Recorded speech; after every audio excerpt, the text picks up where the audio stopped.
Good evening, or good morning, good noon, or good midnight, whenever and wherever you're watching this. Welcome to the Sunday poem.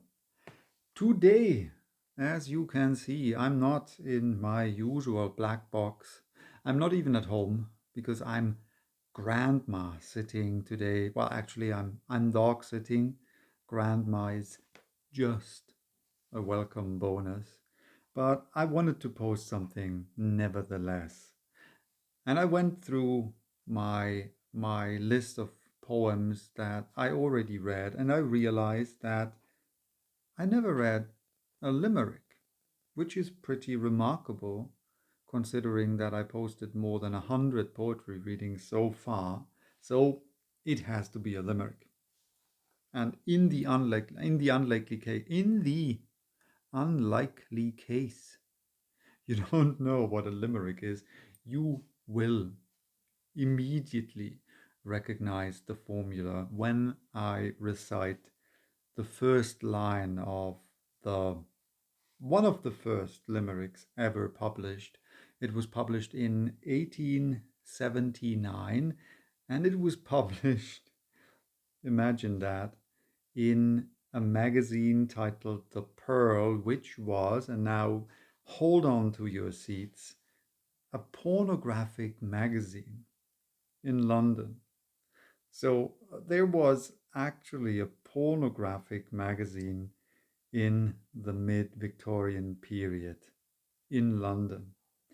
And this poem, this limerick, goes like this. There was a young man of Nantucket who went down a well in a bucket. The last words he spoke before the rope broke were, "You bugger and suck it."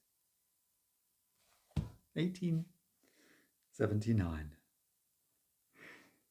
There's another very early published version of this poem, or poem formula, if you will, and it was published in 1902 in the Princeton Tiger, which was a college humor magazine. According to Wikipedia, it was even the second second oldest, college humor magazine in the United States. And this poem goes like this.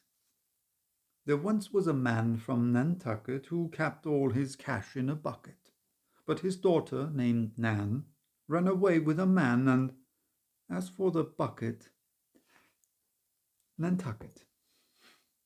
So it's a much more family-friendly version. I found a couple of more of these, so here's one that I personally not only think that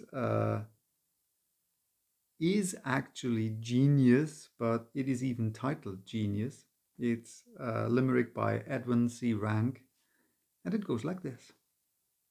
There was once a young man, quite erratic, who lived all alone in an attic. So I'm basically in an attic at the moment.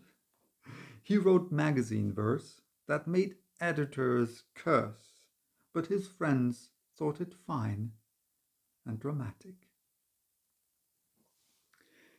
If you've been following this channel or this Sunday poem project for a while, you probably stumbled over William Schwenk Gilbert's work, because I love William S. Gilbert, and I recited a couple of his poems already. And he also made a version of a limerick version, but it wouldn't be a poem by William S. Gilbert if he wouldn't have gave it his own spin. And I really had to laugh out loud when I read that. And this limerick is titled, There Was an Old Man of St. Bees. There was an old man of St. Bees who was stung in the arm by a wasp. When asked, "Does it hurt?" he replied, "No, it doesn't. But I thought all the while 'twas a hornet." So this one's for today. Bye bye. See you, hear you. Let me know what you think of these poems. And next Sunday there will be a proper Sunday poem again.